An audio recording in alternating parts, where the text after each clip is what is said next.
Welcome to the Peaceful Parenting Podcast. I'm your host, Sarah Rosensweet, mom of 3 young people, peaceful parenting coach, and your cheerleader and guide on all things parenting. Each week, we'll cover the tools, strategies, and support you need to end the yelling and power struggles and encourage your kids to listen and cooperate so that you can enjoy your family time. I'm happy to say we have a great relationship with our 3 kids.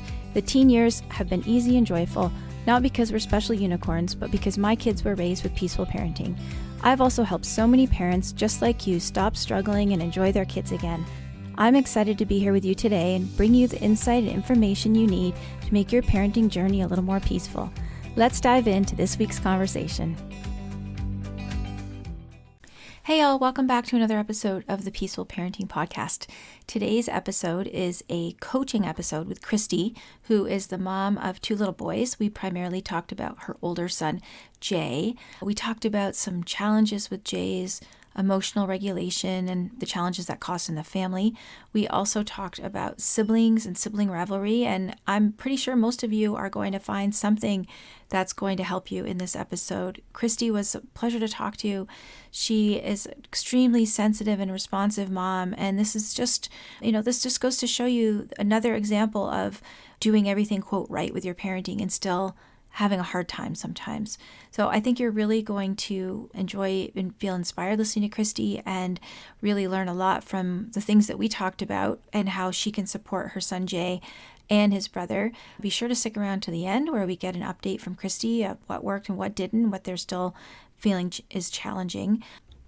Also, I hope this isn't a surprise to you. I want to make sure that you know that if you would like some parent coaching, my team and I are here to support you. We offer a free short consult with me to sort of help you understand the coaching process, for me to hear more about the challenges that you're facing, and for me to recommend whether you work with me or with Corey or Stony, one of the coaches that I have trained, who are both amazing coaches. We are all here to support you. So if you think you would like some parent coaching, that's something that we offer. And it's one of the main things that we do with parents is really help them to feel not alone, to help them with strategies so that things really can feel easier at home. If you are interested in some parent coaching, you can go to my website, sarahrosensweet.com, and you can find on the website lots of different places where it says book a free short consult. If you don't see it, we'll also put in a link to that in the show notes. It's actually always in the show notes.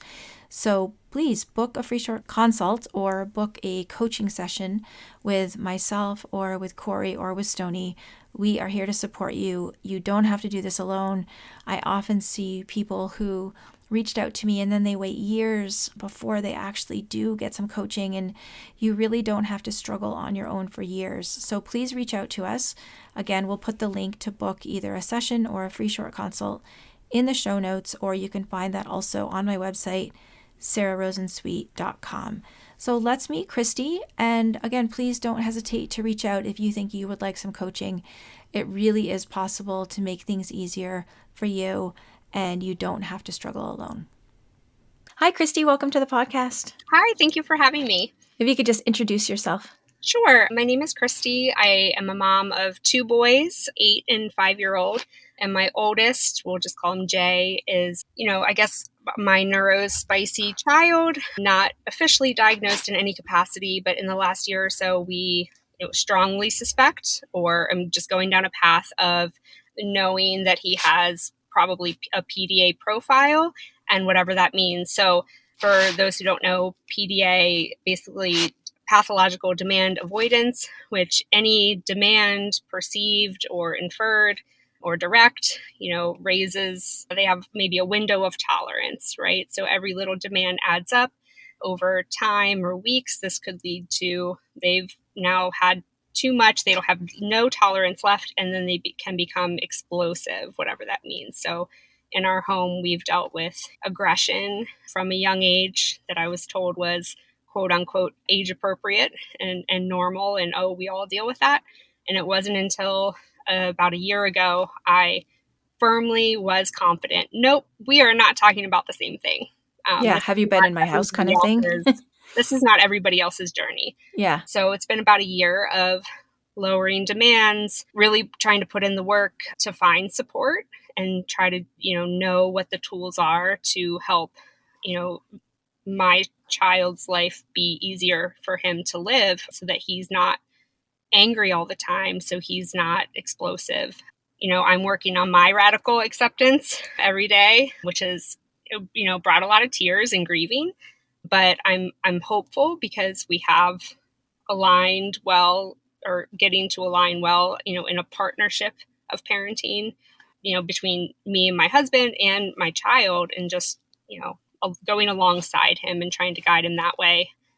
And it's beautiful, but it's still heartbreaking. So a couple things. One is just for people who don't know PDA, and you started to say this, and then you went off on a little bit of a different direction. But it's that demands register as a threat to Yeah, the person's nervous system, with you. which ignites the fight, flight, or freeze instinct. And what you see a lot is the fight, flight, or freeze. And also, I love that some people are calling PDA persistent desire for autonomy, which sounds a lot nicer than pathological demand avoidance. And also I have read that they're starting to wonder if you necessarily have to be autistic to have a PDA profile, which is interesting. And I think the jury's out on that. I'm not sure if they've decided if it's, because it used to be always thought of as an autism profile. But I'm thinking that they're starting to wonder if you might be able to have PDA without being autistic, which is interesting.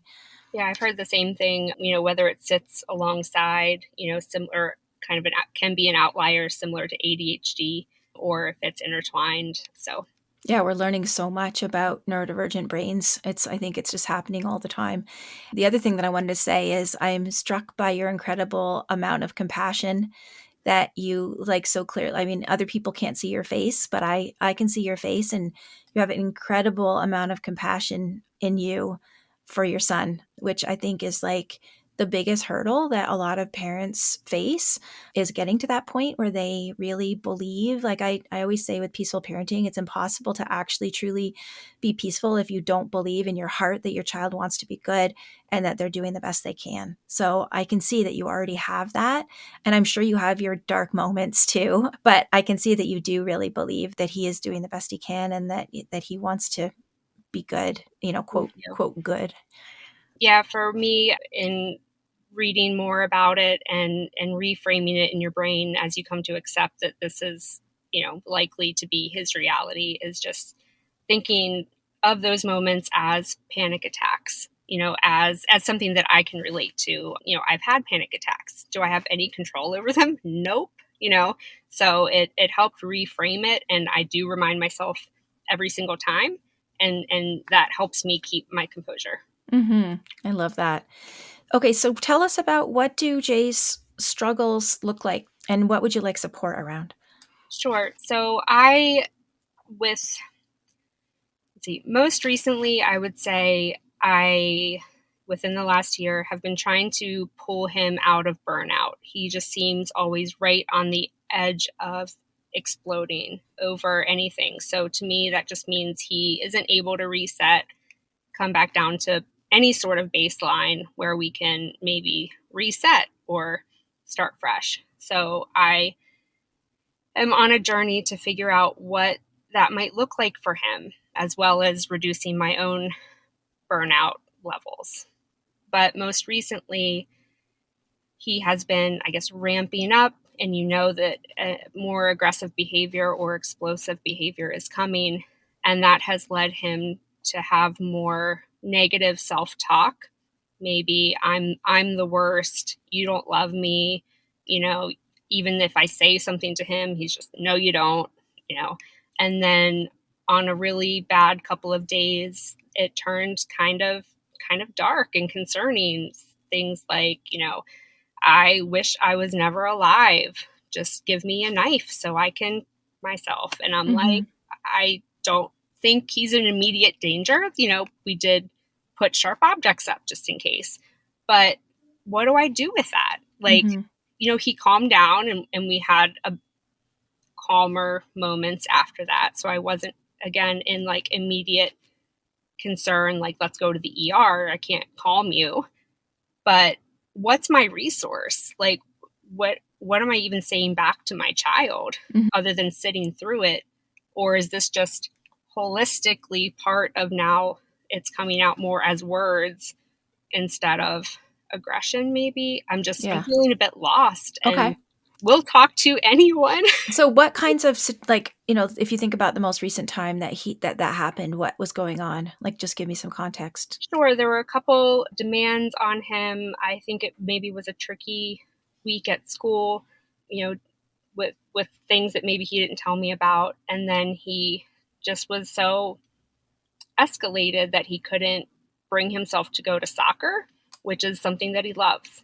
And I was like, okay, it's not, he won't go, it's he can't go, but he still felt pressure to go. So he's beating himself up about not being able to be a team player and like wanting to go but can't go. Okay. So it was a big meltdown, and a lot of that talk came out then. Right. So he was feeling bad about himself and his inability to make himself go to soccer. Yep. Yeah. So and without having met your son, and because you said that you don't think that he actually is suicidal, my sense is and I'm going to give you advice based on those things, right? That I've never met him. You don't think that he's suicidal, but if you ever were to think that he actually was serious, obviously you would talk to your family doctor, go to the ER, something like that. So this is based on the limited knowledge that I have and the experience that I've had with other kids who say similar things. And by the way, lots of parents tell me that their kids say similar things. It's not uncommon. So what you can think about it as, first of all, I think you're right that it is on the same aggression continuum, but instead of lashing out and, breaking things or trying to hurt people, it's just coming out verbally, right? It's still it's the fight response of that overwhelmed nervous system. So what happens when we get overwhelmed by our own big feelings, and his big feelings in this case was that, he was a bad kid for not being able to make himself go to soccer.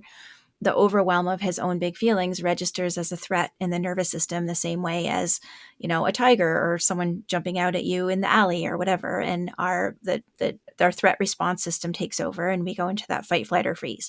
And so when you get a kid, and sometimes kids will actually like hit themselves or, try to hurt themselves too, rather than just saying bad words to themselves. So it's the fight instinct turned on oneself, right? Instead of the fight instinct turned outwardly to, you're the worst, this is your fault, or trying to hit you or whatever.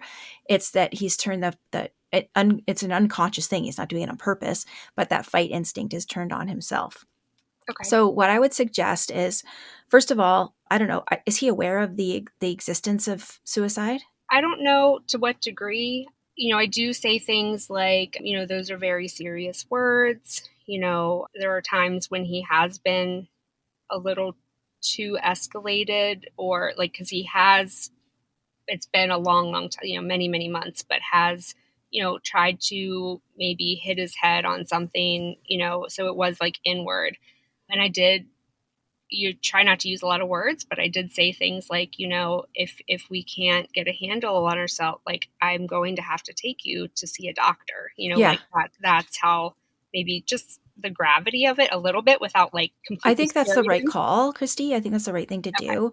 And because I would actually tell him that there are some people who are so unwell that, like, he's 8. I think he's probably old enough to understand what suicide is. Yeah. And I would just tell him there are some people who are so unwell that they don't want to live anymore.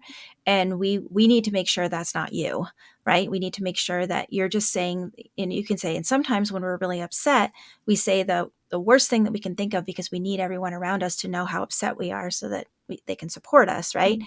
But that I mean, you can't. It's an unenforceable limit to say you're not allowed to say that. Like, there's no way we can stop him from saying that. So it's not really like a limit that you can set that you can say you're not allowed to say that. Yeah, But he like, would just say it more if I said that. yeah, that's right, because he's PDA, Mhm. right?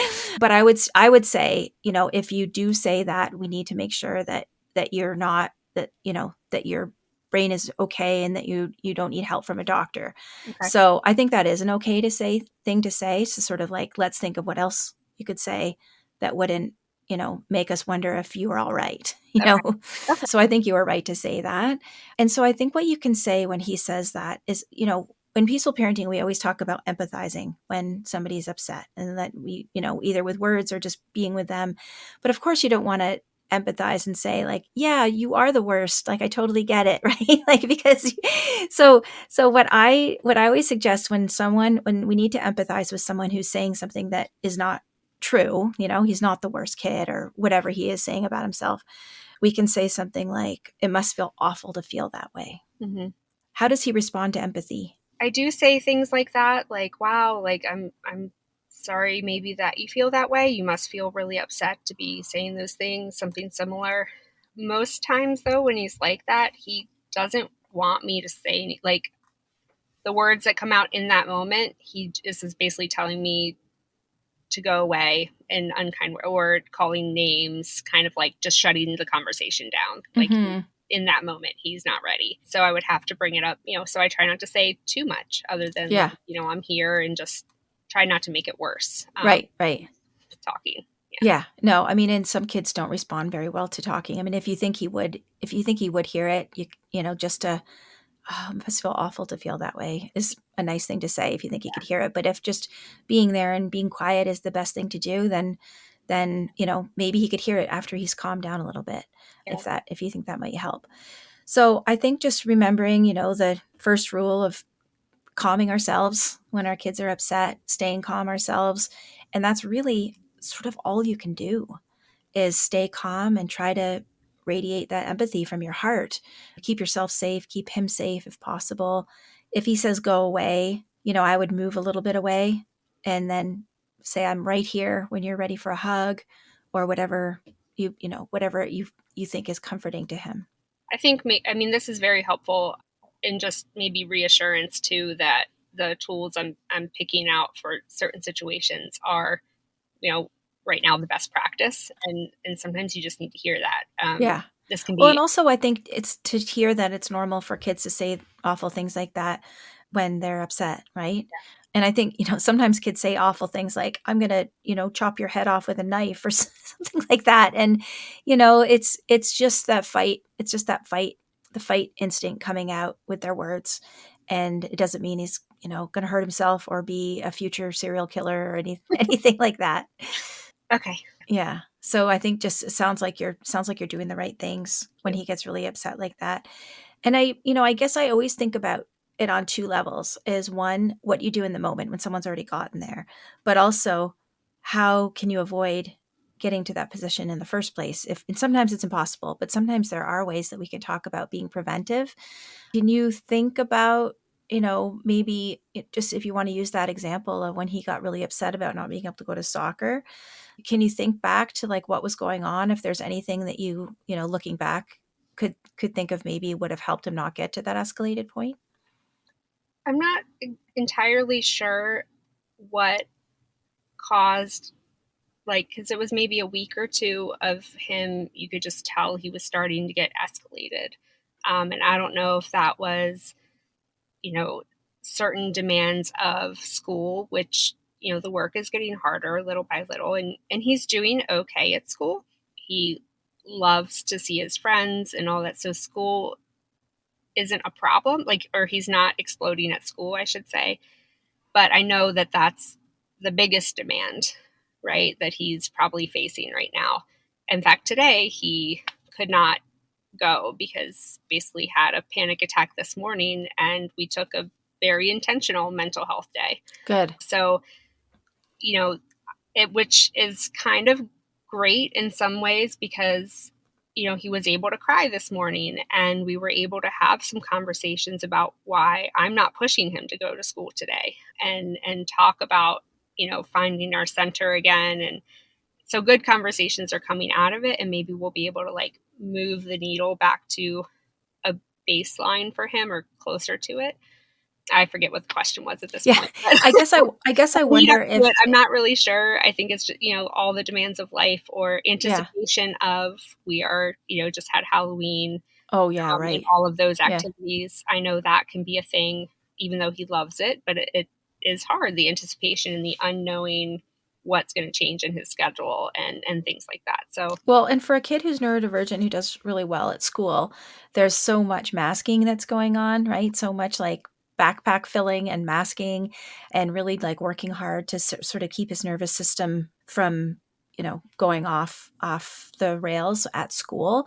I wonder if preventively, like, I don't know what your situation is in terms of like if you're at home or if it would be too hard for you, like work wise, but if you could just maybe start to think about keeping him home for half a day here and there before he even gets to that point.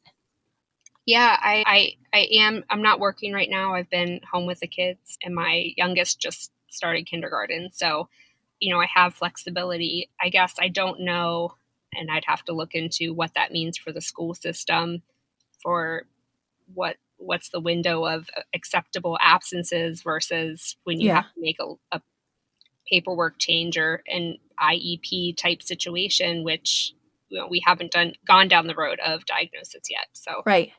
That might be worth looking into, like if it's something that would work for you, just to, reduce the hours spent in a taxing environment might help yeah, him to stay a little bit more regulated. very true. Yeah.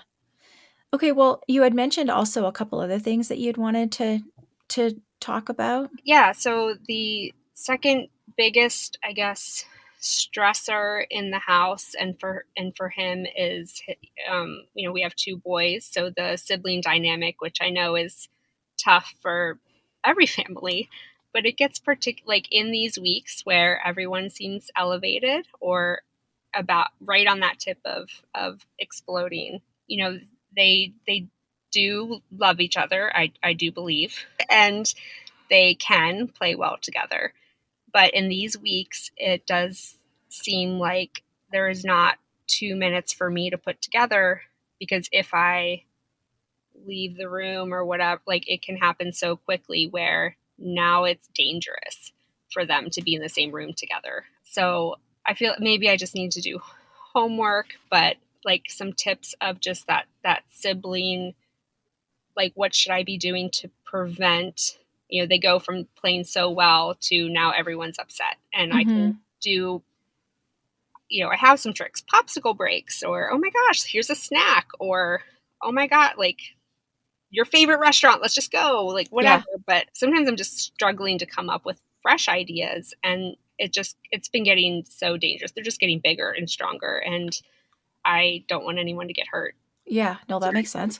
So it's, I guess, tell me a little bit more about the dynamic. Like, is it more of a they are playing and then they don't have the skills to work out a disagreement that they're having, or do you think that that's more of a which I would not consider sibling rivalry? Like, I would just consider that like immaturity and not having the skills to negotiate. Whose guy is that? Like, I was using it. No, I was the Lego guy or whatever it is. Or do you think it's more like the rivalry of, and when I say sibling rivalry, sometimes there's poking the bear that happens to get mom or dad's attention. There's definitely the they intentionally will pick on the other to almost make them mad. And then there's, yeah, they're playing nicely and they disagree over something like, hey, blah blah blah, and then they just don't have the skills, or So both, in yeah, other I words, mean it's yeah. both things. Yeah.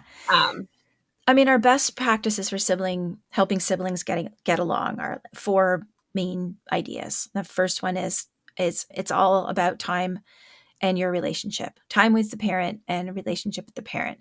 And often parents will think like, oh, I've got to help them, with their relationship, the siblings.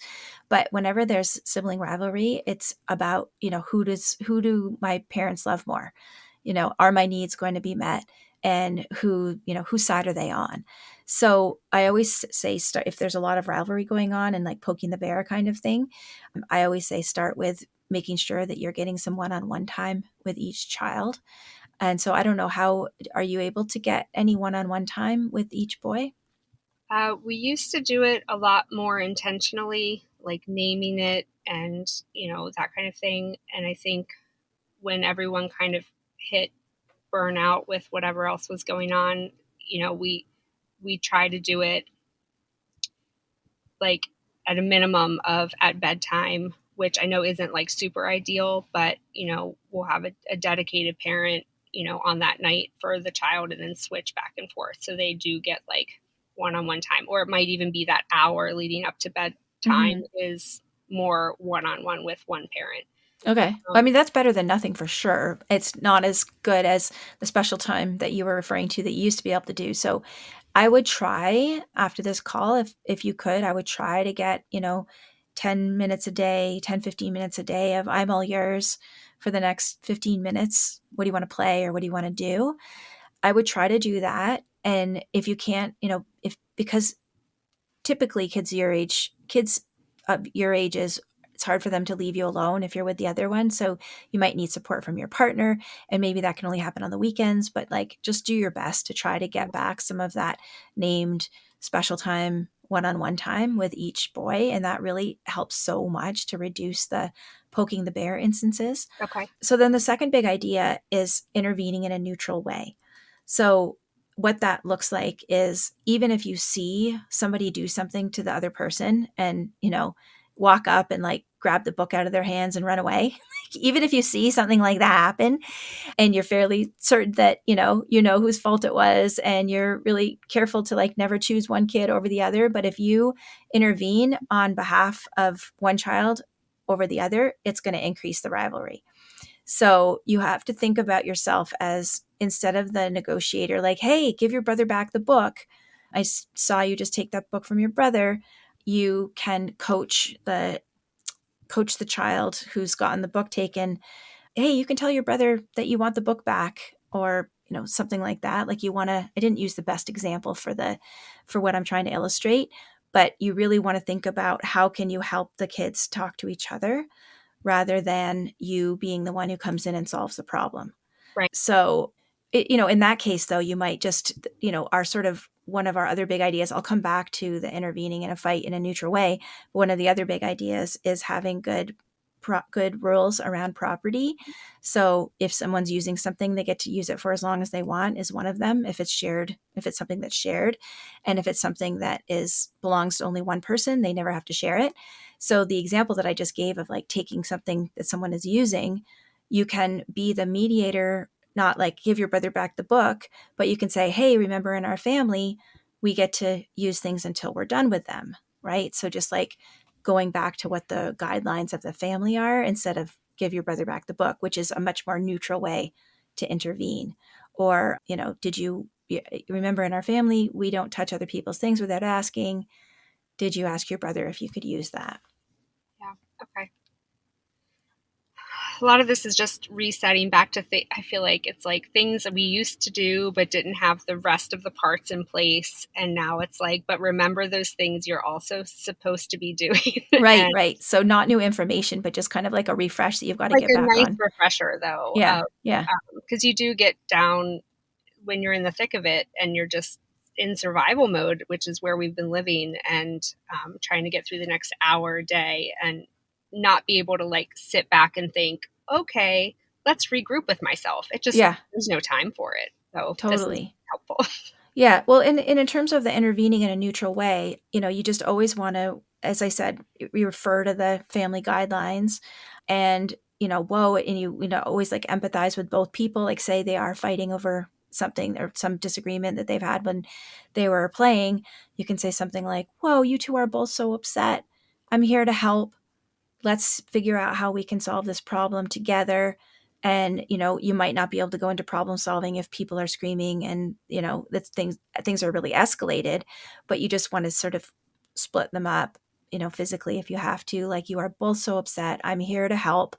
Again, even if you saw what happened and you think one person is more at fault, you just really want to be there as that neutral presence. Everybody's so upset. We're going to work this out. Don't worry. And then you can kind of go into, after people are calmed down, you can go into more of a script of, okay, we can work this out together. Brother A, you tell me what happened, and brother B, you'll get a chance to tell me what happened. And then you kind of reflect back to each one. Okay, it sounds like this. Oh, yeah, it sounds like this. Whoa, that is a problem. I can see why you two were so upset.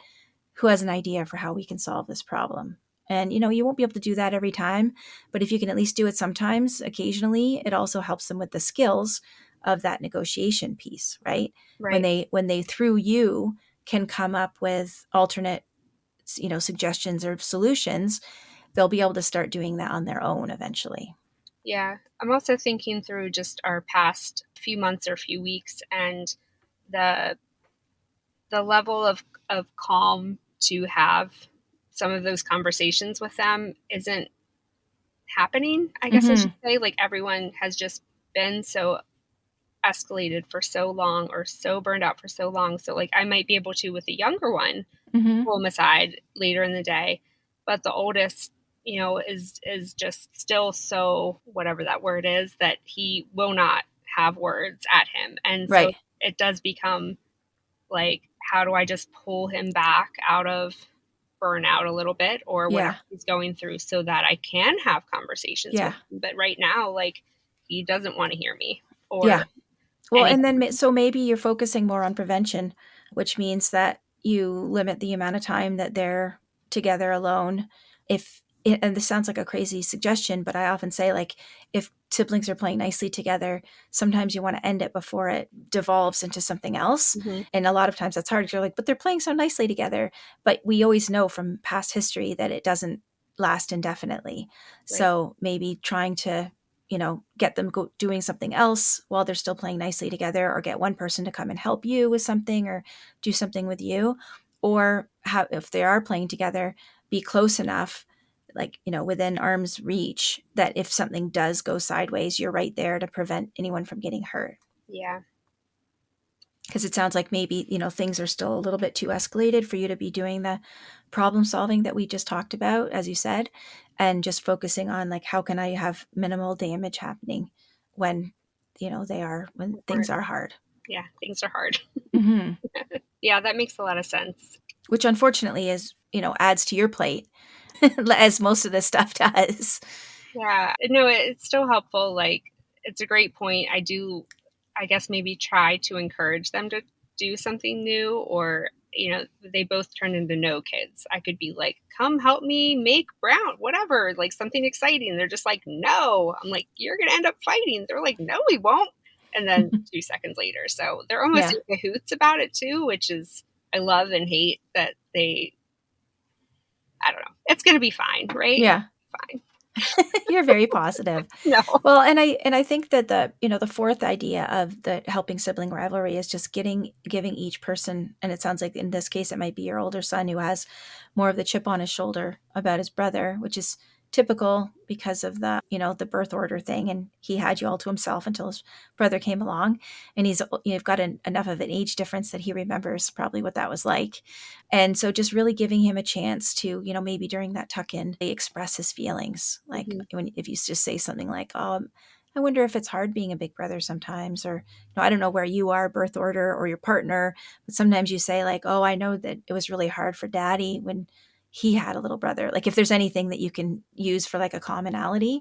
Yeah, we do try to pull on that sometimes. And I'm wondering how much he's like, whatever, mom, like you don't know, how they get like, you don't understand me, you don't get it. But yeah, we're having some luck getting through to him with the I wonder statements, Mm-hmm. which I'd love another word for it. So he's like, Mom, stop saying I wonder. Like, that's going to happen. Could it be, you could say something like, could it be hard to have a little brother? Or, yeah, Um, I've noticed that I, it's kind of hard sometimes. Yeah, I'm sure you can get creative, get your thesaurus out. I'm going to have to, yeah. Yeah. But those, But really just giving him a chance to just vent, alone with you or with his dad, just really vent about all of his feelings. And his younger brother might also have some feelings about having a brother who takes up so much of the oxygen in the room, because that's also hard when you haven't said specifically, but I get the sense that your younger son is a little bit more typical. yeah, he is so far. The only thing I would say is, there's some mimicry happening from, I truly don't think he is wired the same way as his older brother, but the younger one will use when he's upset, he will use similar phrases and almost act out what he has seen happen. And Yeah. sometimes we can say to him, be like, I see that you're upset, but these aren't things that you typically do when you're upset. Hmm. But so it's a little bit easier to navigate those, but we've had to have conversations where, hi, if I ask you to nicely to please go in that other room, it's because I'm trying to keep you safe. Hmm. And so at least he's now old enough to mostly follow that so that I can, if I can't I don't want to keep throwing my body between them in those Yeah. moments. Um, And also it could be helpful sometimes to have like, I don't know, some special toy or something to keep him occupied. Like if you do have to have him go and play in his room or something while you're helping his brother, there could be some, thing that he doesn't normally get to play with or something like that that might make it a little bit easier. okay, I'll think about that one too. Yeah, because I do. He's feeling it a little bit when he thinks it's unfair when his brother needs that special attention and he's just getting sent off, or I can't be two places at once. Yeah. And but I will say the other thing that is happening that again is beautiful to watch is he when your brain's not thinking and one parent is like, well, now you can't have tablet time, and we're like, wait, whoa, we don't hold on, we don't do that anymore, remember, like that doesn't work. And then we're like, oh man, but you just default sometimes, Yeah. taking away the tablet or whatever. So we had a side conversation. I was like, remember, we're not doing that anymore. But it was actually the younger brother that was like, hey, but sometimes that really calms him down. Like, can I go give it back to him? And it was the little brother that took Aw. the older brother, like, his tablet back just to, like, knowing that it calms him. And it Aw, was just that's like a really sweet. sweet, but also how much he must absorb and know Yeah. and understand. And Yeah. Well, I mean, my point of bringing it up was exactly that, is that in those moments, maybe the little brother also needs some, oh, it must be hard to have a big brother who, can be really loud sometimes and takes a lot of our time and energy. And I just want you to know that I couldn't love anyone more than I love you, even if it sometimes feels like we're giving your brother a lot of attention. mhm.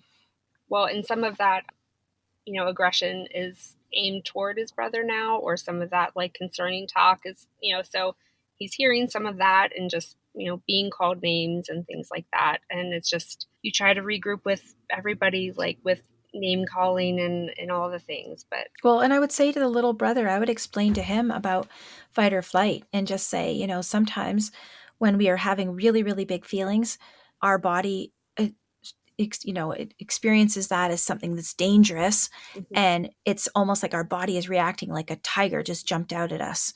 And so sometimes we say and do things that we don't mean mhm, when we're really upset yeah, because our body thinks it's a tiger.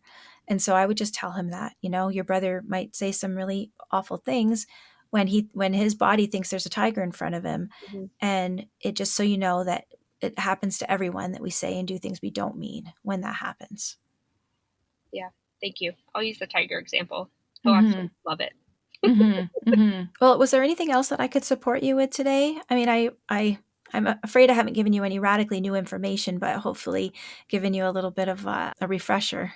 No, I this is really helpful. One of the things that just has been maybe the toughest thing is how isolating this parenting journey can feel. And so when I signed up for the parenting summit that you just did, which just was a wonderful collection of knowledgeable people, like for almost any subject you might be going through. And I still have to do my due diligence in going through the rest of all the resources.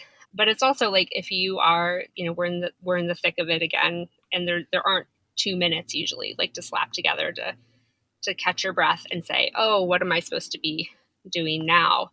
So those collection of resources were wonderful. I've been doing my best to comb through resources, and I guess I don't know if I'm missing like my next best step. Like, am I already on my next best step? I'm trying to find a provider, whether he goes to therapy or I just go on his behalf to kind of like a coach, like specific strategies, or to get him eventually a diagnosis, I guess is his Mhm. next path step if I do need to look at not unschooling completely, maybe, but taking some time off of school. Right. And then maybe been trying to find a therapist for myself so it's not so isolating. But I just Well, feel like, I think next, you have, as part of the all access pass that you got for the summit, you have the month in my membership. my Peaceful Parenting membership. And I think, just as you said, like it is so isolating. I think really trying to stay connected with other parents who are going through similar things as you is going to be really important for you to not feel like, oh, we're failures. That's why he has such a hard time or whatever. And just to keep connected with a community, whether it's my community or another community that you find. But I think that is really, really important to sort of help you keep your spirits up and keep perspective and really just not feel alone. So I think that is a great step to make sure you're in a community.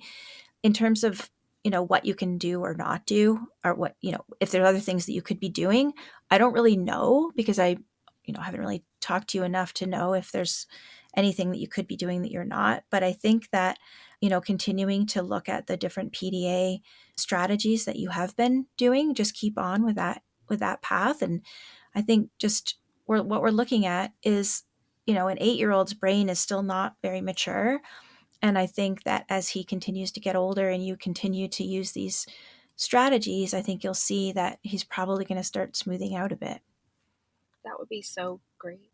Mm-hmm. And as you figure out, what he needs for his nervous system, what's too much, as Amanda Diekman says, she says, like, there's a difference between, now I'm gonna forget how she phrases it exactly, hard and what's hard and what's too hard. And you're going to start learning that about him, right? And figuring out for your family what's, this might be hard. Is it just hard or is it too hard? And are we going to drop that demand? Yeah, I agree. Yeah, so coming into today, I think my biggest concern, and I try not to, think anymore of what should we be doing, or parenting out of fear anymore. But the negative self talk was triggering, and I even just hearing that is more normal for PDAers or for It's some normal for any children. kid with big Yeah, feelings. with big feelings, and not just, I don't know. It was scary. It was Yeah, scary. I'm And no sure. one else in my circles is talking about it. Yeah, And yeah. So I thank you for just putting some normalcy around it and you're welcome. doing what you do to help share this information with everybody, because it's Yeah. Well, and your final question about an assessment, I think you have to think, because, self-identification is valid, and you have to think about what a formal assessment might give you. That's the big thing to think about. Would it give him, does he need more supports in school? Would it give him that? Are there any, I don't know what it's like where you live, but I know in some places there's, government, disability funding, stuff like that. I don't, I have no idea what's offered around you, but there could be access to some supports, any sorts of like occupational therapy supports or things like that that you might be able to access if you had a diagnosis. okay. Okay, that's something I'll look into as well. Yeah, maybe ask some other parents in your area who have diagnoses and see if it's helped them, if there are Okay. things that they get access to because of that. From Heather Clark, who was, I don't know if you've watched her interview yet, the Advocating for Your Child at School.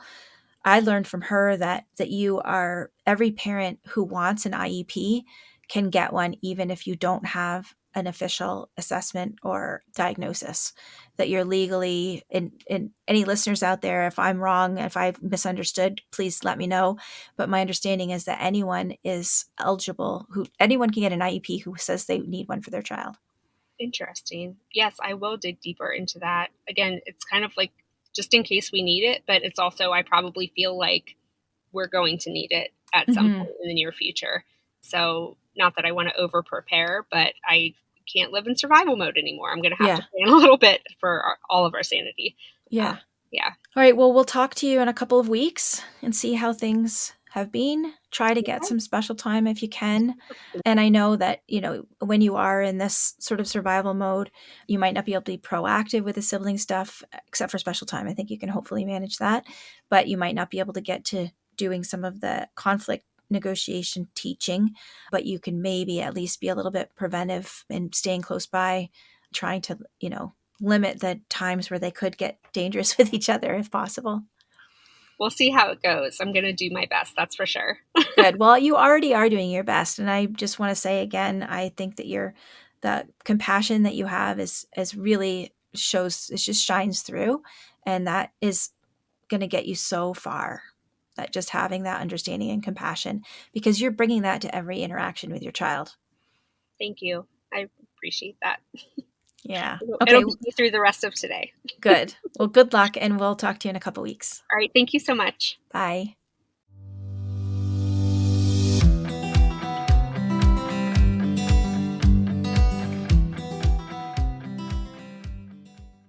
Hey, Christy, welcome back to the podcast. Hi, Sarah. Thanks for having me.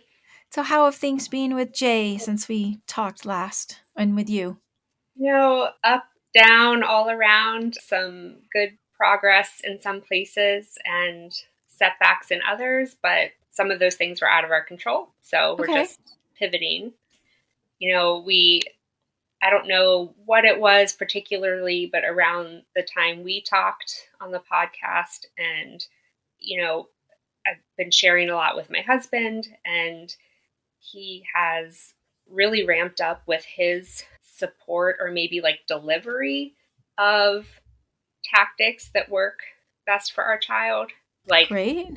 pausing before speaking. Like, I can see his brain backpedaling of what his like default response might be to a situation, and then like, no, wait, let me pull that strategy. And then he like, so that has been a big shift just in our house. Like, he was on board, but he was still trying to figure out what that looked like Theoretically, for he was like him. theoretically on board. Theoretically on board, just stopping himself from what your default parenting has been, or how you were raised and stuff like that. Mm-hmm. So that has helped and has been nice. So he was on board, but it's nice to not feel so alone, or like I have to coach him also Right. all the time. Right. So that's been like one thing that's been really positive. We've also seen a lot of change. We were having issues with the sibling rivalry, and every single time that something happens now, even if I know exactly what happened, I do say, "Oh, I didn't see what happened. Can you tell me?" And they might be crying or screaming, trying to tell me, and I'm like, "Okay, but I would love to hear from both of you. I didn't see it.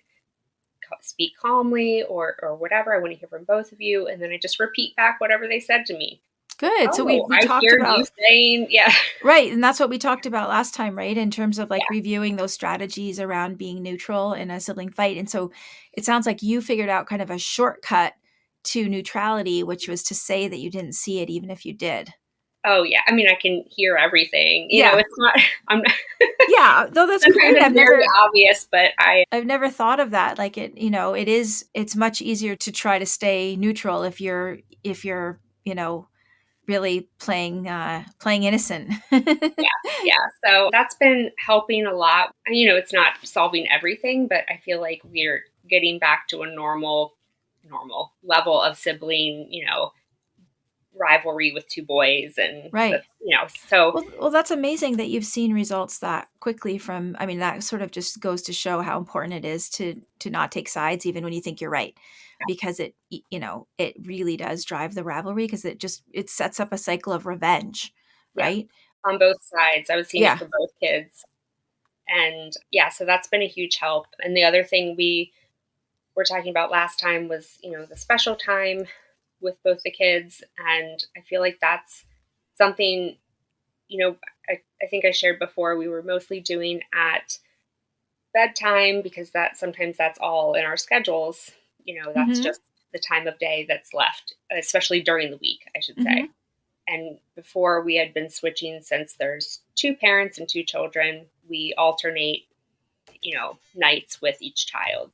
And I think settling into school routine, there were at night is a great time to have big feelings. So it was getting a little off schedule, because any big feelings, the default, they usually want mom, Mm-hmm. and so we had to work through, really trying to stick to what night is yours, what night is your brother's, and I'm not trying to trade this off. And the meltdowns at nighttime related to like school and adjusting aren't there anymore, which is helping, because yeah, when everyone's crying, you're just like, What do I I'm doing my do? best, kids. Yeah. What do you Yeah. want to do? Like, Can I so just say a side note about big feelings at bedtime? sure. I think sometimes, like what I learned, especially as a mom, is that well, and I know this as a human, that everything seems worse when you're tired, just like for yourself, right? Like sometimes you Yeah. can be on the totally losing it at night when you're tired, and you wake up in the morning, you're like, oh, it's not so bad, you know? So I think that we don't ever want to like shut our children's feelings down, right? We always want to welcome feelings. However, at the same time, I think if you can sense that someone's spitting out because they're tired, it's sometimes you can say, hey, listen, can we talk about this some more in the morning? Mhm. Like if you can kind of put it off, because I think sometimes at night kids they'll get upset and more and more and more upset because they're tired. So and again, I want to be sensitive to that. We don't want to welcome feelings, but sometimes it really is just because they're tired. And then you always come back to it in the morning. Do you want to talk about what we were talking about last night? But sometimes it's okay, I think, to just say, to put it off, because it's just because they're tired, that it's a 10 instead of a 4. Yeah. I mean, yeah, sometimes it's, I guess, not even the talking. It's, the younger one is 5 and started kindergarten. So it is coming out a lot of just full on sobbing and crying. And then it's like no one Mm. can sleep because there's so much Mm-hmm. noise.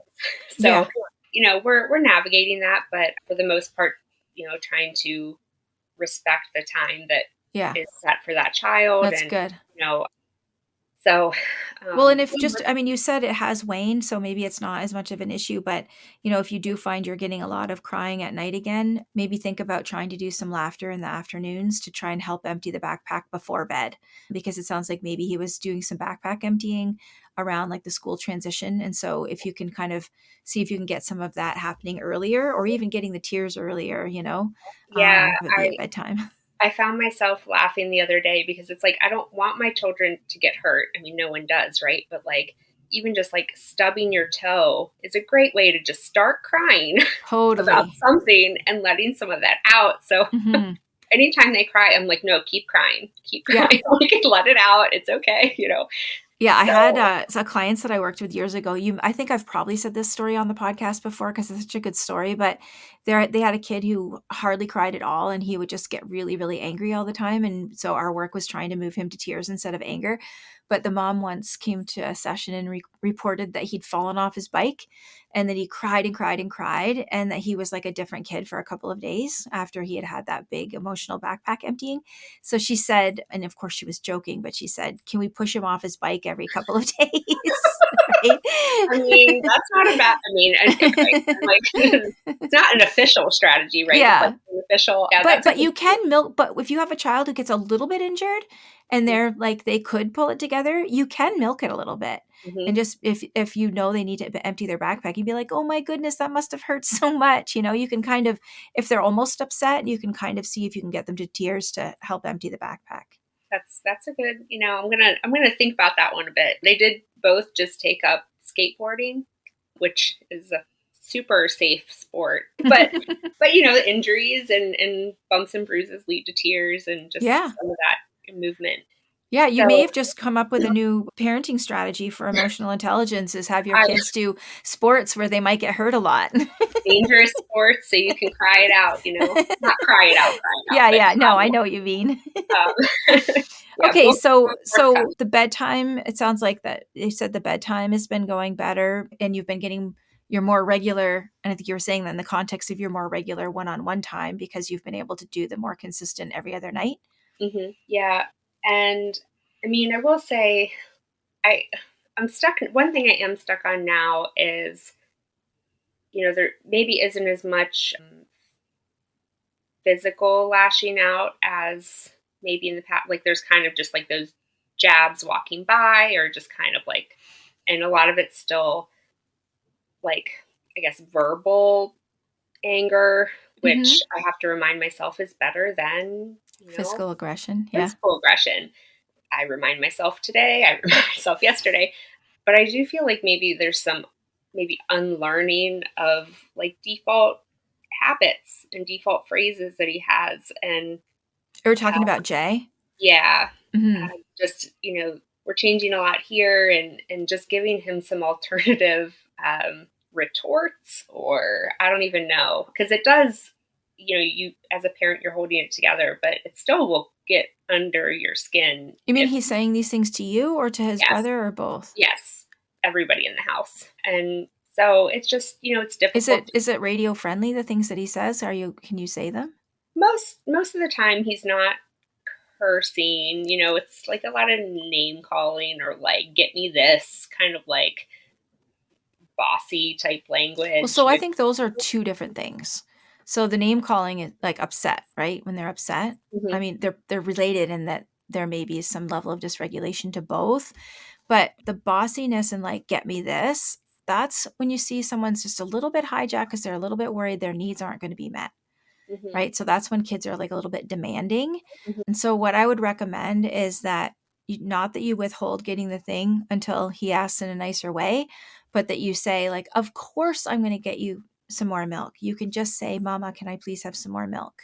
yeah, Right? And so then you model how you'd like him to, because you think about the "get me some milk" is like he's worried he's not going to get the milk or it's not going to come soon enough or whatever. And some of that's just going to be, maturity as he gets older and his mhm, impulse control gets a little bit better. But I think we just want to think about how can we assure him that his needs are going to get met. Remind ourselves he's not going to be speaking like this forever. We don't have to necessarily correct it or respond to the rude talk, but we can model while we're getting the thing, we can model how we would like him to ask. that's okay. That's a good thing to think about, just like the reassuring him. We did have a good moment the other day when they were doing something moderately dangerous, and I said something like, "Oh, don't," or "watch that," something, right? That the safety thing was in place for them to Mm-hmm. not get severely hurt. And he said, "Mom, do you think next time you have to say whatever the phrase was that I don't remember, that you could say it like, 'Okay, kids, well, make sure.'" And I was like, "Yeah, that is a great suggestion. I do try to be That's funny awesome. and bring those things to the table. Also, I haven't had coffee." Yeah. So, So he was modeling, he was doing it for you. He was modeling how he'd like you to talk to yeah. him. I love that. So he's paying attention. There's been other good things happening. Well, in terms of the brother or people calling names, I wouldn't worry too much about. I mean, again, like he's 8, he's still learning, his brain's still maturing. There are you in some ways, I think you have bigger fish to fry, Hmm. and so I might get playful and say something like, Larry Cohen, who wrote Playful Parenting. That's a very good book, by the way. You could Okay. add to your list, and he was on the podcast too, so you might just check out the podcast episode. We'll link to it in the show notes. Okay. But he has a thing for swearing or name calling where you say something like, "Well, at least you didn't call me Mr. Tiddlywinks," or something ridiculous, right? And sort of Okay. sidestep the whole thing, break the tension, and you're still acknowledging that you didn't like that Hmm. sort of language, but in a playful way. Yeah. Okay. That's a good tip as well. And then I think, you might have a word if you feel like the sibling rivalry is starting to get a little bit less. If it's with his brother, calling his brother names or stupid or whatever it is, I think you might take him aside and say, I know sometimes you get so upset with your brother. I totally get it. Like, it must be really, really hard sometimes to be the oldest and have a little brother who's doing X, Y, or Z or whatever. At the same time, I know you really love him, and I also know that he looks up to you a lot, and calling him names, it probably hurts his feelings. Hmm. And I wonder if there's some way that you could let him know that you don't like it, what he's doing, without calling him a name. I'm finding it challenging. Like, that's would be great to say those things to him. A lot of times we're having trouble finding moments in the day where he's receptive to us talking to him. Okay. Well, Like then if he you might plan C it or drop the demand, as Amanda Diekman or Ross Green might say, and you might talk to his brother and say, "Listen, I know sometimes your brother says things that might hurt your feelings." And I would say that rather than say he says mean things or unkind things. Like, let's not label his brother. But I know sometimes your brother says things that might hurt your feelings or are really hard to hear, and I just want you to know that your dad and I are both working with him on that, Mhm. and that whenever people get upset, they say and do things that they don't mean, and Yeah, explain to him about the tiger, right? Like the fight response. So just talking to his brother about that. Maybe I told you that last time. I can't remember. I do Sorry. remember the tiger. Yeah, and we have had to have those conversations with Hmm. the younger one more than I So would you're like kind with of the doing older. damage control, Mhm. right? With the younger Yeah, one and trying to help it not have a big hit on his self-esteem. yeah, And, you could still do the playful thing to try to kind of headed off at the pass a little bit. How has the that he was saying some pretty scary negative things about himself last time we talked, has that improved at all? It has shifted a little bit. It hasn't been so, I don't want to say dramatic, severe, whatever, but it has shifted more to back to I'm the worst. Why would you even want to have a kid like me type thing. Mm. So Have you tried any of the language we talked about? It must feel terrible to feel that way. yeah, and we've done that before and have tried to do that again. And a lot of it is coming out maybe towards the end of the day or when, he's tired and just needs to go to sleep. Mhm. Um, and so if we try to say something back to him in those moments, he's again not receptive. He's just basically like telling me to shut up. And Yeah. so I just, stay with him. I'm here, whatever level of. Or even say, like, sometimes my daughter will say, she's 16, so I think every 16-year-old will relate to this feeling, but, sometimes I just don't feel good. I just feel bad and I don't know why. And sometimes I'll just say, everybody feels that way sometimes. It's totally normal to feel that way. So I wonder if that might be something you can say to your son. Mhm. Just, everybody feels that way sometimes. Yeah. In fact, Maybe I just think I said that to him today. good. You're a Something to that natural effect, then. like, "Oh, sometimes you just need somebody to tell you that you're awesome, even if you don't believe it yourself," or whatever we were Mhm. talking about, and he's like I was like, "You ever feel that way?" He's like, "Yeah." I was like, Mhm. "Fantastic." Like, Mhm. I mean, not fantastic, but, Yeah. Yeah. that was a great response to whatever I said, so, Yeah. yeah, I'll try that with him and see Mhm. if he'll open up a little bit more or just accept, where he is in that day. Do you know the book, Alexander and the Terrible, Horrible, No Good, Very Bad Day? Mhm. Some days are like that, even in Australia, is the end of the book. I'll pull that one out again and see if he'll let Yeah. me read it to him. Yeah, so I mean, I do feel, we had, I guess it was right after our podcast the first round that he was unable to go to soccer again. It Mm. just was too hard, but we were a little bit better prepared having gone through that pushback once. And I feel like we said all the right things. Like, Good. I'm just so proud of us as you don't have to go, that's okay. And, Mhm. and what's going to happen if you don't go, like your team might lose, but that's okay. They've lost every single game. That's made it hard to go, and, he's like, I don't want to go and lose. And I'm like, yeah, that sucks. And you got a Mhm. crap team. And I'm sorry, but that, it will happen from time to time, and give examples of other good players that he likes that have had that happen to them, that they just have a tough team that season. Anyway, it was a very good, we were able to talk through it, and he was able to go to the game. I mean, it was like an hour and a half of working through in circles sometimes, Good and for you. able to go to the game and have some very good moments at that game. And when it was all said and done, he turned to us and he's like, I'm so proud of myself.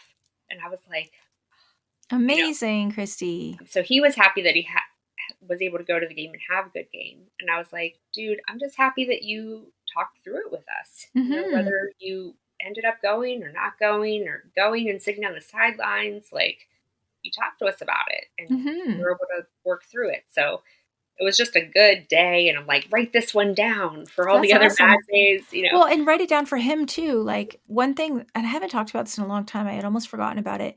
But for some kids who have like a pretty active amygdala that sometimes stops them from doing things that they want to do and that they can do, but they forget because, anxiety tends to give us some amnesia. So, or, strong amygdala, have a book of successes that you can look at to remind him. I don't know if it has to be a literal book, but like a list even of, or a wall with post-it notes on it of, Jay didn't want to go to soccer and then he went and had a, whatever, like something where you kind of log the successes to remind him. I actually really love that idea. And I have a huge blank wall in our kitchen that honestly everyone in our house could use it. Mm-hmm. Mom needs it, dad needs it, because we forget Yeah, that we're awesome and that we've done really cool things. I Because love that. so they recently started getting obsessed with Post-it notes. So, you know what? Perfect. This is just a great idea. You So, could have it be like the wall of momentous occasions. Like little kids love big words, right? Like yes. momentous occasion wall or something like that. Yeah, I'll throw in like some potty talk or somehow, and Yeah. they'll love it, you know? Sounds good. Sounds good.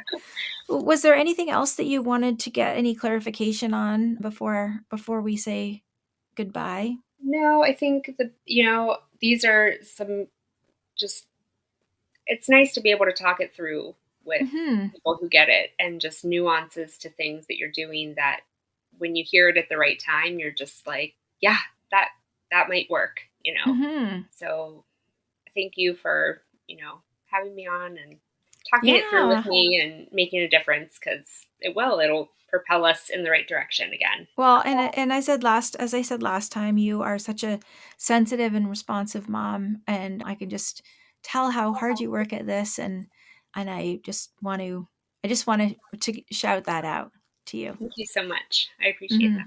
Mhm. Mhm. Well, it was really nice to meet you, and please keep me posted. I will. Thank you so much. Thanks for listening to this week's episode. I hope you found this conversation insightful and exactly what you needed in this moment. Be sure to subscribe to the show on your favorite podcast platform and leave us a rating and review on Apple Podcasts. Remember that I'm rooting for you. I see you out there showing up for your kids and doing the best you can. Sending hugs over the airwaves today. Hang in there. You've got this.